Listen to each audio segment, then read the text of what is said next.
Olá, sejam bem-vindos a mais um Encontro com a Palavra, esse momento que nós separamos para estudar um pouquinho, um texto ou uma parte da Palavra de Deus que vai nos aprofundar ainda mais no nosso conhecimento, com a bênção do Espírito Santo. E para isso, hoje nós temos a companhia do Arthur, que vai nos abençoar com as suas opiniões e com o que a Palavra de Deus fala sobre fundamentos proféticos. Amém. Nós vemos que o nosso objetivo no estudo da lição desse trimestre é estudar como aprender as profecias. E aí nós estamos construindo, né, um prédio, exato, parte por parte. Nós terminamos de estudar por que as nações são importantes, como interpretar a profecia, e agora nós vamos estudar os fundamentos proféticos para... Qual que é a base? A base para nós começarmos, nós já aprendemos todos os anexos, então agora nós vamos ver a base para que nas próximas lições nós possamos entender melhor as profecias. Amém. Mas se alguém estudar isso aqui e falar assim, poxa, eu queria aprender mais sobre profecia, como é que faz, Arthur? Tem jeito? Opa! A Escola Bíblica de Moema está aí para isso, né? Pela graça de Deus, né, a nossa igreja de Moema tem a Escola Bíblica de Moema. E uma dessas classes é exatamente a classe profética. Vou começar na COA de domingo, né, que é presencial, logo após o culto, né, o culto de Moema de domingo é das 9h30 da manhã, né, até as 10h30, e logo na sequência nós temos a classe Eu Acredito, que é presencial, lá pelas 10h45, lá no nosso terceiro andar. Na terça-feira temos uma classe de evangelismo virtual pelo Zoom, que é toda terça-feira às 19h30, tanto a classe Eu Acredito como a classe de evangelismo virtual é um estudo genérico da Bíblia. A partir da quinta-feira nós temos as nossas lives, né? Quinta-feira, 19h30, a classe Tempo no Tempo, né? Em que a gente vai pegando temas bíblicos e contemporizando, trazendo para a nossa realidade. Na sexta-feira, início do sábado, tem a classe Identidade, que fala, né, por que nós somos adventistas, por que queremos ser adventistas. E na classe Profética, sábado, 16 horas, nós temos exatamente esse aprofundamento do texto profético, né? Nós estudamos Daniel, estudamos Mateus 24, que é o sermão profético de Jesus, estudamos 2 Tessalonicenses 2, que é o texto profético de Paulo, e terminamos o ano, né, o segundo semestre inteiro, com Apocalipse, verso a verso, capítulo por capítulo. E isso é bom porque dá para a pessoa tirar todas as suas dúvidas e essas programações estão todas nas nossas redes sociais. Todas. Adventistas Moema, tanto no YouTube como no Facebook. Mas na terça-feira, que é pelo Zoom, você pode entrar, né, na nossa comunidade Moema e aí você recebe no dia o link para você acessar. E aí você tem acesso, e o bom do Zoom é que você pode esclarecer dúvidas. Exato, né? É aquela aula mais interativa. Particular, interativa, exatamente. É isso mesmo. É muito bom. Pode orar por nós agora, nesse momento? Com prazer. Querido e maravilhoso Deus, nós te agradecemos, Pai, pela oportunidade que o Senhor nos dá de estarmos aqui mais uma vez no Encontro com a Palavra, para podermos falar sobre a lição da Escola Sabatina, em especial esse trimestre tão importante para aprendermos a conhecer e interpretar o texto profético, Daniel, Apocalipse, entre outros. Muito obrigado, Pai, por essa oportunidade. Estamos aí no fim do tempo do fim. Importantíssimo é que conheçamos a profecia bíblica, como a Bíblia se auto-interpreta, como ela se explica e como nós podemos entender à luz do que o Senhor quer que nós entendamos. Coloque tua poderosa mão sobre nós aqui, Pai, para que não digamos nada humano, nenhuma opinião humana, mas apenas aquilo que vem diretamente do teu trono de graça.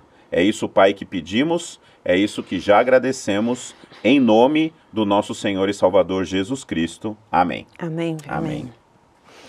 O nosso verso para memorizar, que é o verso mais importante da lição dessa semana, ele está em Isaías, capítulo 6, verso 8. Depois disto, ouvi a voz do Senhor que dizia: A quem enviarei e quem há de ir por nós? Eu respondi: Eis-me aqui, envia-me a mim. Isso está em Isaías 6, verso 8. Isaías esteve diante de Deus. E quando ele encontrou com Deus, o que aconteceu, Arthur? Olha, aconteceu a experiência mais importante que um ser humano pode viver, né? A luz de Deus mostrou a Isaías que ele era um pecador miserável que depende completamente da graça de Deus, né? Quando, é uma frase famosa, né? Quando ele vê a Deus, ele fala: vi a Deus, não vai ter mais jeito para mim, porque eu que sou de impuros lábios e que moro entre um povo de lábios impuros, eu vi a Deus, não vai sobrar nada de mim, né? E é exatamente o contrário, Deus fala que ele vai continuar e chama, né? Olha, você não vai morrer, pelo contrário, o anjo vem, toca o seu lábio com um carvão para te purificar, porque agora você vai ter a oportunidade de trabalhar para mim. E é isso que Deus deseja que cada um de nós faça. Embora talvez a gente não tenha a oportunidade de ter um encontro face a face com Deus, mas através do estudo da Bíblia, nós somos iluminados pelo mesmo Deus e percebemos que nós necessitamos da glória de Deus. Os meus pecados vão ser perdoados, mas para eles serem perdoados eu preciso perceber que eu os tenho, né? Que foi o que aconteceu com Isaías. Ele percebeu que era impuro, percebeu que era pecador e então entrega a sua vida completamente nas mãos de Deus e já é chamado para a missão. Todos aqueles que são chamados por Deus são chamados para trabalhar por Deus. E ele pergunta, né? Quem eu enviarei? Isaías imediatamente: Senhor, eis-me aqui, envia-me a mim, porque agora eu quero em gratidão, não é ingratidão, é em gratidão te servir por toda a minha vida. E Isaías foi só o evangelista do Antigo Testamento, né? O profeta que mais escreveu sobre o Messias, sobre Jesus Cristo. E é um livro muito fascinante, porque se você estudar capítulo a capítulo, a impressão que você tem é que é um resumo da Bíblia. Né? E é tão interessante que esse mesmo chamado que Deus fez para Isaías, ele faz para cada um de nós. Cada um. E às vezes você não precisa ter uma manifestação da glória de Deus, mas você pode acordar com a decisão de: hoje eu quero fazer a diferença. Senhor, né? Eis-me aqui. Me envia. Pode ser a diferença na sua vida, pode ser no seu trabalho, pode ser na escola, pode ser na sua vizinhança, pode ser na sua família. Né? O Senhor sabe aonde Ele precisa. Eu tenho uma frase que eu gosto muito de repetir, né? Eu não, né? O Espírito Santo me inspirou, né? A missão pode ser para o outro lado da cama, pode ser para o outro lado do quarto, pode ser para o outro lado da casa, pode ser para o outro lado da rua, para o outro lado da cidade, para o outro lado do estado, para o outro lado do país, como para o outro lado do mundo. Não importa para onde Deus vai te mandar, mas Ele quer te usar, a usar a sua influência, usar o seu jeito de falar, o seu jeito de ser, para ser uma diferença na vida dos outros. Isso é missão, né? Missão não é um ato, missão é uma atitude, um estilo de vida. Isso. Exatamente, uma disposição de fazer a vontade de Deus. E quando você tem essa disposição, realmente Ele usa. Ele usa. Porque essa é uma oração que o Senhor responde na hora. Na hora. Né? Então, assim, Ele vai te usar. Então, se você resolver fazer essa oração, esteja preparado, porque Ele vai te usar. Oportunidades vão começar a chover para você ser a diferença na vida de alguém. E esse ser a diferença mostra, por exemplo, Isaías, ele foi encaminhado para o meio do povo dele. Sim. Que era um povo amável, gentil, que estava super disposto a fazer a vontade de Deus? De jeito nenhum. Então, assim, você tem que lembrar disso. Ter sido cerrado ao meio tem alguma coisa a ver com isso? Pois é, né? Com um rei, né, amoroso, né? Por uma ordem real. Então, assim, imagina que quando você se dispõe a fazer a vontade de Deus, Ele pode te mandar para um local que não é exatamente o que você quer.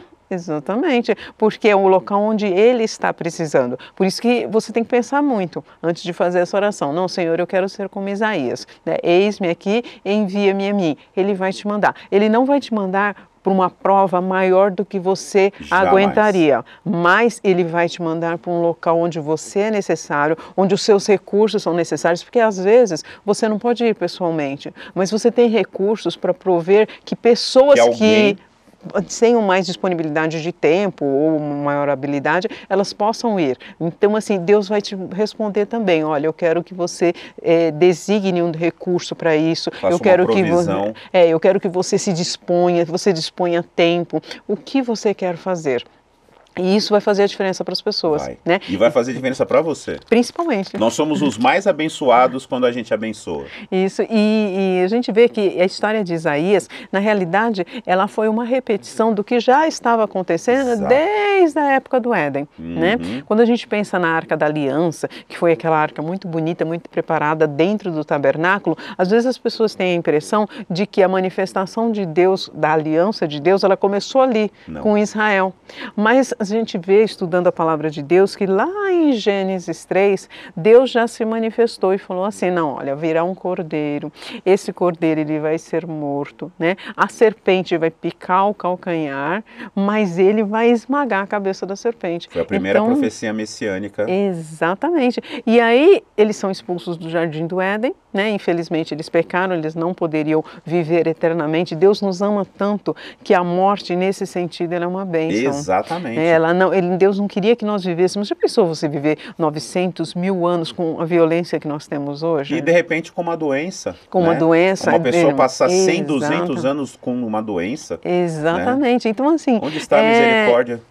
A morte, nesse momento, ela acaba sendo um ato de misericórdia. Exatamente. E Deus fazia isso na época no Jardim do Éden. Quando eles são expulsos, Deus coloca 2 querubins com uma espada flamejante. E eles ficavam guardando o Jardim do Éden até a época do dilúvio. Na época do dilúvio, o Jardim do Éden foi retirado dessa terra. Imagina você que pecou, né? Imagina o pobre do Adão, né? Porque todo mundo sabia a história, né? Depois os filhos, os descendentes. Adão viveu 930 anos, me parece. E aí, imagina, a culpa é sua. Nós estamos passando por isso por culpa sua. Vovô, trisavô, exatamente. Tataravô, olha o que aconteceu. Agora imagina, ele ia até a porta do Jardim do Éden, ele e os seus filhos ofereciam sacrifícios a Deus e viam aquela espada flamejante. Adão, eu creio que ele ficava imaginando assim... já pensou, como que estava aquela árvore que eu ajudei a plantar, aquela plantinha que eu gostava tanto? Eva podia imaginar, nossa, eu amo orquídea, né? Então eu imagino que Eva também. Então, imagina aquela orquídea que era tão linda, como será que ela está? Aquele canteiro maravilhoso. Aquele canteiro, e aí olha para o mundo de hoje, que era o mundo que eles habitavam, com suas tristezas, os seus sofrimentos. Então, assim, eles lembravam dessa aliança. E a arca, os querubins faziam com que eles lembrassem dessa aliança e mostrassem, olha, vai vir um descendente. Por isso que quando Eva engravidava, eles imaginavam assim, será que é ele agora? Né? E mimaram Caim por causa disso. Né? Aliás, o nome Caim significa o Senhor me deu um filho. Então imagina, um significado tão lindo para uma pessoa que foi responsável pelo primeiro assassinato. E os judeus eles têm isso, né? De eles imaginarem coisas boas e colocarem um nome que lembre essas coisas boas, esses bons desejos que as pessoas tinham. Os nomes na Bíblia têm a ver com a missão, né? Tem a ver com o caráter. Um sonho, né? O sonho que os pais tinham para aquela missão, para aquele filho, para aquele caráter. Então você fica imaginando assim, puxa vida, né? Eles tinham tantos planos, Deus tinha tantos planos, mas infelizmente o pecado entrou. Né? E aí... Nós escolhemos errado. Exatamente. Usamos mal o livre-arbítrio. Exatamente. Né? Eu tenho um pouco de problema com a palavra livre-arbítrio. Eu também, mas tudo bem. Com a nossa liberdade de escolha. Exatamente, porque afinal de contas, arbítrio quem arbitra é juiz. É juiz, Deus, né? Melhor coisa, né? O articulista ele fala algo super interessante aqui. Ele diz assim: quando a Bíblia diz que Deus colocou querubins a leste do Éden, o termo hebraico é shakam, de onde vem a palavra traduzida como tabernáculo.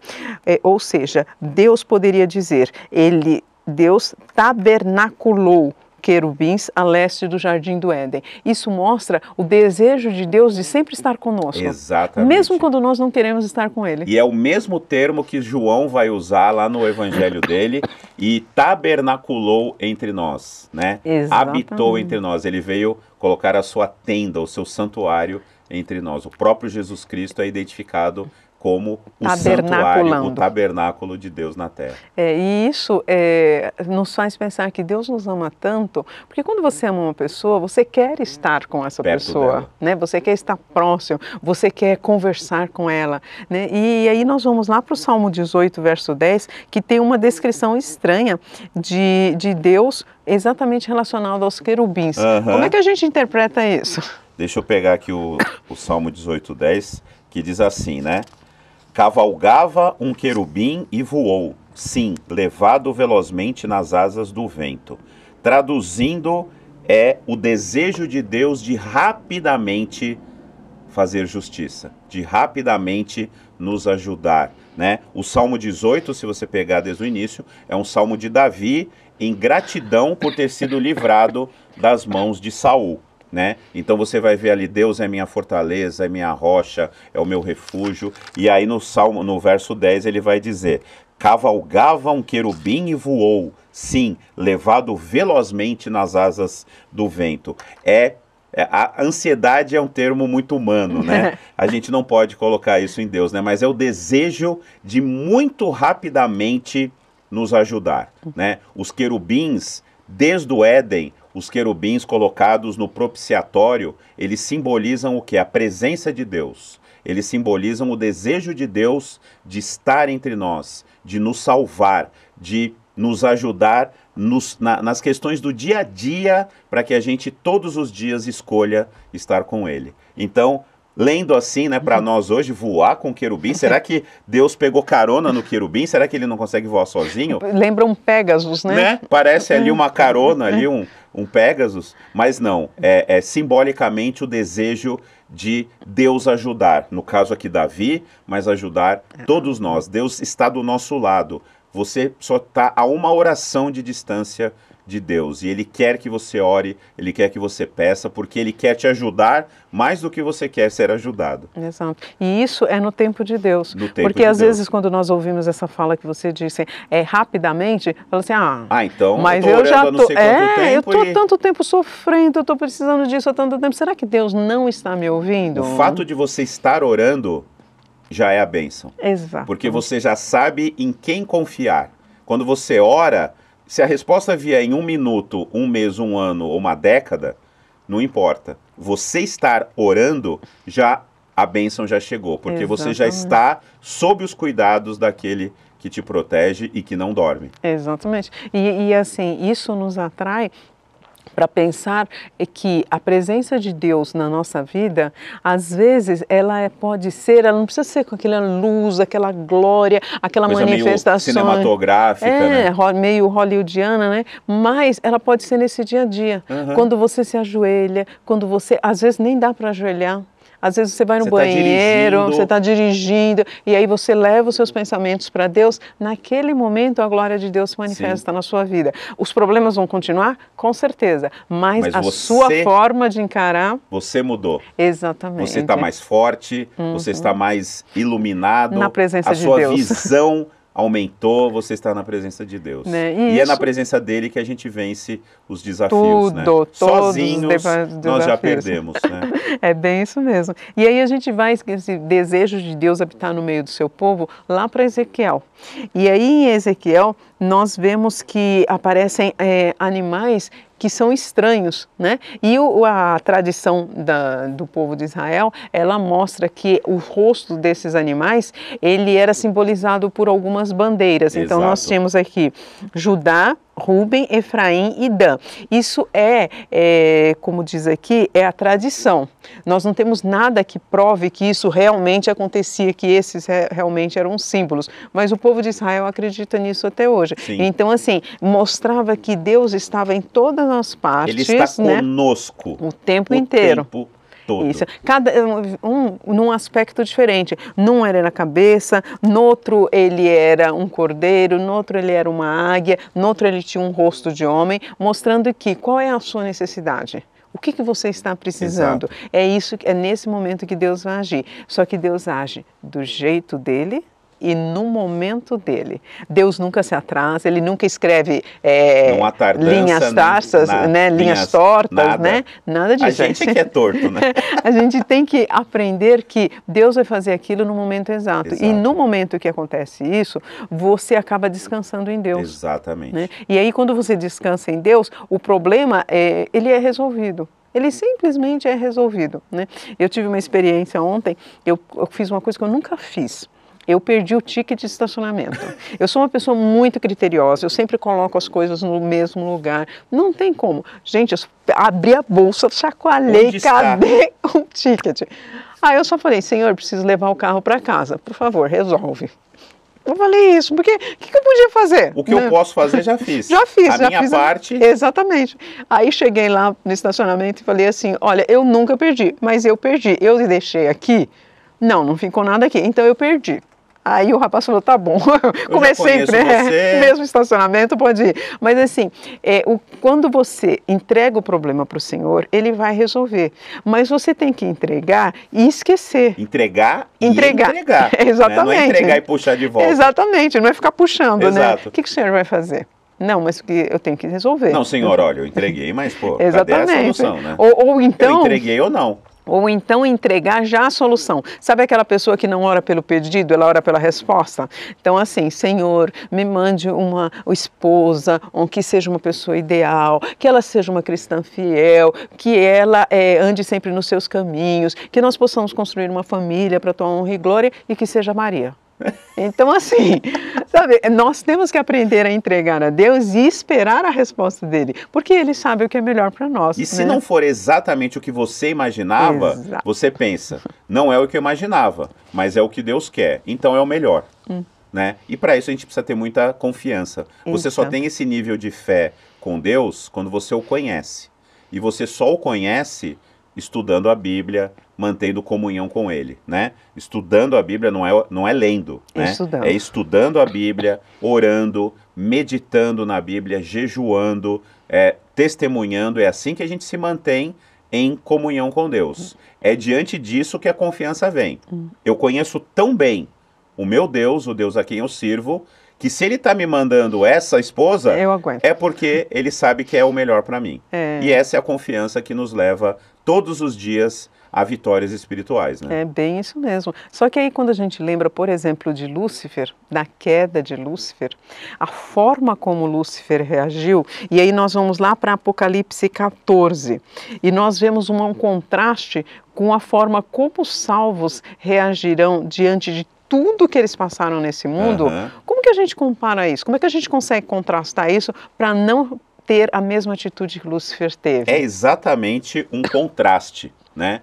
Porque o que derrubou Lúcifer foi o egoísmo, né? Foi a arrogância, foi a prepotência, foi a presunção, né? Ele se achou no direito de reivindicar o trono de Deus. Não porque ele admirava a Deus pelo seu amor, né, pela sua ajuda, mas ele queria o poder, ele queria o status. Eu estou no trono de Deus. E é exatamente isso que você não vai encontrar no povo de Deus. Então é um contraste. Satanás, né, Lúcifer, quis a glória, a vanglória, e por isso perdeu tudo. O povo de Deus vai querer exatamente o contrário. Eu só quero Deus, eu só quero estar em comunhão com Ele. E por isso Ele vai nos chamar de vencedores, apesar do vencedor ser Ele, né? A gente não tem capacidade de vencer nada. Mas cada carta, né, às igrejas, Ele vai dizer: ao vencedor darei que, ao vencedor vai se sentar comigo, ao vai vencedor vai ganhar uma pedrinha. Mas quem vencedor sou eu, Senhor? Eu sou um miserável pecador, mas com Jesus Cristo eu sou mais do que vencedor. Então, a experiência de Lúcifer é só você virar ao contrário que vai ser a experiência. É literalmente um contraste, né? Satanás desejou se autoproclamar Deus do universo. Perdeu tudo. O povo de Deus quer apenas e tão somente a presença de Deus consigo. E aí será alçado ao trono. Nós sentaremos no trono de Deus ao lado de Jesus Cristo. Tudo que Satanás desejou, mas por arrogância perdeu, o povo de Deus, por humildade, por entender que só Deus é Deus, que só Ele é vencedor, que o que eu tenho não sou eu que tenho, é Ele que me dá. Quando eu tenho essa consciência de absoluta dependência, necessidade, aí seremos exaltados, que é o que Jesus Cristo ensinou quando aqui esteve, né? Se você desejar sentar nos primeiros bancos, se você desejar a glória, você vai receber a glória humana e nada mais. Agora, se você vier para servir e não para ser servido, aí o próprio Deus vai te chamar de vencedor, de vitorioso, apesar de a gente não ter vencido nada, não ter feito nada além de pecar, né? O pastor Amin Rodor sempre fala, a grande contribuição do ser humano na obra da redenção é pecar. É tudo que a gente consegue fazer. Mas, apesar de pecadores, eu entreguei a minha vida a Jesus Cristo, dependo dele, faço dele o meu Senhor e Salvador pessoal e um dia ele vai me exaltar. E isso é importante nós lembrarmos, porque às vezes até dentro da igreja, você pode olhar para alguma atividade e falar assim, nossa, me saí bem, hein? Olha, caprichei, mandei bem, caprichei. Nossa, nós começamos aqui a classe bíblica com 10 pessoas, agora que eu estou assumindo, já tem 40. Mas isso não é a minha atitude. Não é. É sempre pela ação do Espírito Santo. Sempre. Eu não converto ninguém. Eu não tenho condições, sem a ajuda de Deus, de melhorar nada e no aspecto espiritual, mesmo no aspecto material. É sempre pela direção de Deus. Isso não quer dizer que Deus não precise das minhas habilidades, das minhas necessidades. Eu sou importante, mas eu não sou indispensável. Eu sou um instrumento. Exatamente. Eu não sou o instrumento. Eu não sou o instrumento. Então, sabe, né? O cara. A pessoa que me trouxe, né, com quem eu tive o prazer de ser paciente, né, a doutora Noelira, ela falava, eu quero ser uma minhoquinha. Eu quero simplesmente arar a terra, permitir que a terra se torne fértil, né? E eu guardei isso para mim. Se você tiver a humildade de não querer protagonismo, de não querer, eu quero simplesmente, Senhor, ser usado por Ti. Eu quero ser usado para estar aqui no Encontro com a Palavra, eu quero ser usado na Escola Bíblica de Moema, eu quero ser usado na classe, na Escola Sabatina. Pai, eu quero ser usado. Até na minha vida pessoal. Até no meu trabalho, né? Eu quero que as pessoas que me cercam Te conheçam pelo simples fato de eu estar aqui. Mas eu não sou o importante, eu quero apenas ser um instrumento, né? A gente está vivendo aí numa fase complicada em termos ideológicos, né? E eu sempre falo na classe da Escola Sabatina, se por aquela porta entrar uma pessoa que visivelmente não é do nosso meio, né? Eu não vou citar aqui, né, situações, mas uma pessoa que diferente. Você vê completamente, essa pessoa não é adventista, ela não é da nossa igreja. Como que você vai recebê-la? Né? Você vai ser uma ponte entre ela e Deus ou vai ser um muro? Eu sou extremamente preocupado com isso, né? Porque nós temos às vezes relatos de pessoas diferentes que chegam à igreja e não se sentem acolhidas. Ao passo que há outras que falam, nossa, eu fui muito bem recebido, muito bem recebida. Por quê? Porque nós somos a interface, né? Eu sou uma ponte ou sou um muro? Se eu sou um muro, eu preciso botar o joelho no chão e dizer, Senhor, eu reconheço que eu sou um muro, mas eu quero que o Senhor me faça uma ponte. Eu quero levar as pessoas. Quem é que vai me convencer do pecado, da justiça e do juízo? Santo. É o Espírito Santo, não sou eu. Eu não vou ficar fazendo sermão. Olha, você tem que parar de fazer isso. Olha, você tem que começar a fazer aquilo. Você tem que parar de comer isso. Você tem que começar a comer aquilo. Quem vai convencer é o Espírito Santo. Qual é o meu trabalho? Levar, fazer a ponte entre essa pessoa e Deus. É só isso. Esse é o meu papel. Eu quero ser uma minhoquinha. Eu quero permitir que o Espírito Santo haja através de mim. Se a gente conseguir isso, é a vitória. Esses dias eu recebi um post que eu achei muito lindo. Quem as pessoas enxergam quando elas te veem? Aí tinha uma moça olhando num espelho, então ela estava de costas, você só via as costas dela e o espelho. Só que no espelho aparecia Jesus. Olha que lindo. Eu achei o máximo. Isso. Eu falei assim, gente, é isso. Sabe assim, não, isso não é assim, desejar para si, já pensou? Não. Eu sou o máximo. Isso é a antítese do que é ser Jesus. Exatamente. Né? Mas assim, você parar e falar, Senhor, eu estou aqui. Né? Eis-me aqui, envia-me. E aí, que as pessoas olhem para mim, mas elas enxerguem o Senhor. É isso que vai fazer a diferença para as pessoas e para a nossa vida também. Porque aí nós não vamos atrelar aquele fardo, né? Eu sou, sabe? Antigamente tinha até uma frase que falava assim, eu sou, mas quem não é? Então, assim, eu sou o máximo, né? Tem até um desenho que fala assim também, eu sou o máximo. Então, assim, você sabe que você pode fazer muito com a ajuda de Deus. E se você fizer muito sem a ajuda de Deus, não fez, que não vai fez nada. Isso, né? O final da história não vai fazer a diferença nem para você, nem para as pessoas que viram. O sucesso humano, ele é solitário, né? Ah, eu cheguei no topo da montanha. E aí, tô sozinho aqui. Se você chega com Jesus, você chega com toda uma galera maravilhosa que está no mesmo ímpeto de você. Exatamente. Né? Então, assim, a gente precisa, como Jesus já falou, colocar o eu de lado, né? Você quer me seguir? Negue-se a si mesmo, pegue a sua cruz e siga. E me siga. Exato. Se a gente seguir esse plano, já não tem como dar errado. Tem com esse pensamento, tem como você finalizar com uma oração? Toda a certeza.